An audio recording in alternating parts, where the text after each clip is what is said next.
Assalamualaikum. So nandito tayo ngayon sa Joy Eatery. So ayun mga kaopa, ka-open lang nila ulit ng bagong branch dito sa Malolos. Sa merienda may bilo-bilo. Sa macaroni mayroong spaghetti, kaso may pork. Yan yung pansit nila. Yan, wala daw yung pork. Yan yung sopa, sigurado may pork. Dinuguan daw. So pork bawal sa atin. Yan, adobong manok. So yan, pwede sa atin yan.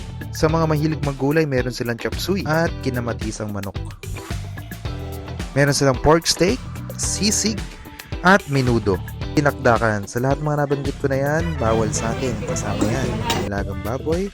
Yan, laing. Meron din sila. Yan, di ko na inalam kasi kita ko naman may baboy. Yan, bopis, may baboy din. At itong gulay, may halo din pork. Adobong atay balunan. Yan, paborito natin yan. At upo. Patatim. Baboy. So ito.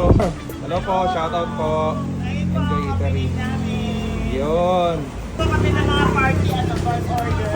Ayun. Ay, nagpapaluto rin. Trays ito. So, ito kanilang mga menu. Silog. Yan, kompleto mga silog. Yan, mga lugaw, goto, kwek-kwek, kompleto. Meron din silang combo meals. At ito naman ang itsura ng kanilang mga... Hello, ito mga staff. So, shout out. Meron din silang videoke. Yan ang kanilang mga drinks. At sa dulo ang kanilang CR. So ayun lang, pag gutom kayo, pwede kayo pumunta dito.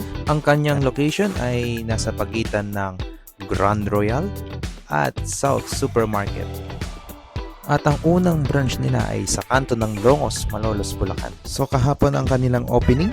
So shoutout dito sa kapatid ko na bumibili.